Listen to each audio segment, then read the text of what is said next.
और कानपुर हिंसा के मास्टरमाइंड बाबा मुख्तार पर प्रशासन की बड़ी कार्रवाई सामने आई है। देखिए, डीएम के आदेश के बाद बाबा मुख्तार की दुकान पर प्रशासन ने कार्रवाई करते हुए इसे सील कर लिया है। कानपुर की बाबा बिरयानी की दुकान को फूड विभाग ने सील कर लिया है। जांच के दौरान फूड सैंपल में फेल होने के बाद ये बड़ी कार्रवाई की गई है। डीएम के आदेश के बाद ही ये कार्रवाई हुई है। शहर की 6 बड़ी दुकानों पर फूड सैंपल लिए गए और जब ये फेल हुए तब जाकर के ये कार्रवाई की गई है। बाबा बिरयानी के नाम से मशहूर इसकी दुकानें हैं और एफडीए द्वारा लिए गए जो सैंपल थे उसमें ये फेल मिले हैं। सभी के सभी सैंपल 6 दुकानों का हम जिक्र कर रहे हैं, आपको बताते चले, उनमें ये फेल पाया गया है और अब प्रशासन ने इन दुकानों को सील कर लिया है। स्वरूप नगर, जूही समेत दुकानों पर एफडीए का हंटर चला है। तो चलिए हम ज्यादा जानकारी हमारे सहयोगी रतीश से लेते हैं। रतीश, बाबा बिरयानी के नाम से मशहूर इस 6 दुकानों के ऊपर कार्रवाई हुई है ना?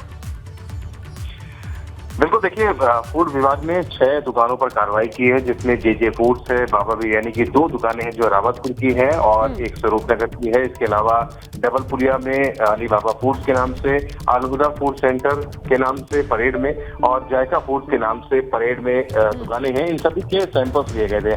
8 जून को सैंपल लिए गए थे और 24 जून को इनकी रिपोर्ट्स आई हैं, जिनमें असुरक्षित जो सैंपल लिए गए थे ये फेल पाए गए हैं और असुरक्षित मानक माने गए हैं, इसलिए इन पर कार्रवाई की गई है।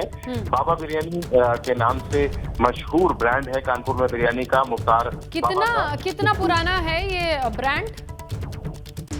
देखिए, काफी पुराना है, करीबन 20-25 साल पुराना ये ब्रांड है और बाबा बिरयानी का ब्रांड लगातार बढ़ता ही जा रहा था। लेकिन कानपुर हिंसा के मामले में बाबा बिरयानी के मालिक मुख्तार बाबा का नाम आया और उसके बाद फंडिंग का मामला निकल के आया, जिसके बाद ये कार्रवाई हो रही है। हालांकि इसको जोड़ के देखा जा रहा है, लेकिन इसके अलावा कई और दुकानें हैं जिनके सैंपल्स लिए गए थे और वो भी फेल हुए, उस पर भी सील की कार्रवाई की गई है। जी अच्छा, लेकिन रतीश, ये माना जाएगा ना, क्योंकि 20-25 साल से अगर ये पूरी चेन चल रही है और ये सैंपल ऐसा ही खाना, ये ऐसी ही बिरयानी पूरे कानपुर वालों को खिला रहे थे और अचानक से ये कार्रवाई हुई है, एक आरोप तो लगेगा ना कि हो सकता है कि हिंसा के बाद हुई कार्रवाई का एक दूसरा असर हो, दूसरा पहलू हो।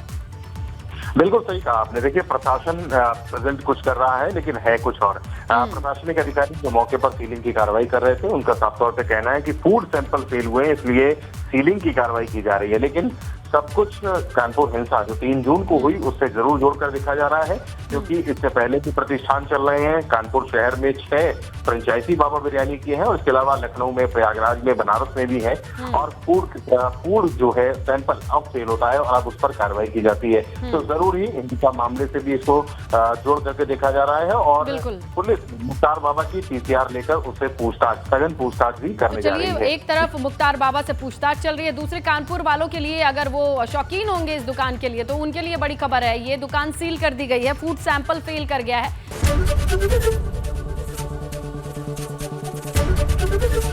ABP गंगा, खबर आपकी, जुबान आपकी।